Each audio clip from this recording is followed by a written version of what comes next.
Hi guys, మీకు ఈ video నచ్చినట్లయితే ఛానల్ని లైక్ చేసి సబ్స్క్రైబ్ చేసుకోండి. సుధాకర్ వైజయంతి చంప పగలగొట్టి నాన్న అమ్మని ఏం చేస్తుంది అని చెప్పి అమ్మని ఇలా కొడుతున్నారు అని యువరాజ్ సుధాకర్ని అడుగుతాడు, నిలదీస్తాడు. వదిన ఇంట్లో ఉన్నా కూడా కడుపుతో ఇబ్బంది పడుతున్నా వదిన ఇంట్లో నుంచి వెళ్ళిపోయిందని నిష్క అత్తయ్య ఇద్దరు మాకు అబద్ధం చెప్పారని ఆ దాత్రి చెప్తుంది.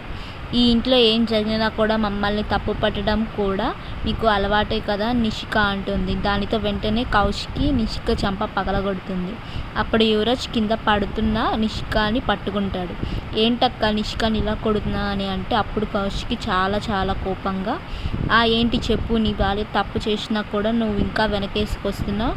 ఇందాక కూడా నేను పడిపోయి నొప్పితో విలవిలలాడుతున్నా కూడా పట్టించుకోలేదు. నా కడుపులో ఉన్న బిడ్డను చంపాలని చూస్తున్నప్పుడు నువ్వేం అయిపోయావు, నీ తమ్ముడు ఏమైపోయాడు అంటూ కౌశికి చాలా కోపంగా నిలదీస్తూ ఉంటుంది. ఇంకోసారి ఇలాంటివి రిపీట్ అయితే అస్సలు ఊరుకోను అంటూ కేదార్ వార్నింగ్ ఇస్తాడు. అయినా అసలు మీరు ఈ ఇంట్లో ఉండకపోతే అసలుకి గొడవలు ఏమి జరుగు అని నిషిక అంటుంది. నేను ఈ ఇంటి కోడలిగా చెప్తున్నా, అసలు మీకు ఇంట్లో ఉండే హక్కు లేదు అంటూ నిషిక కేదార్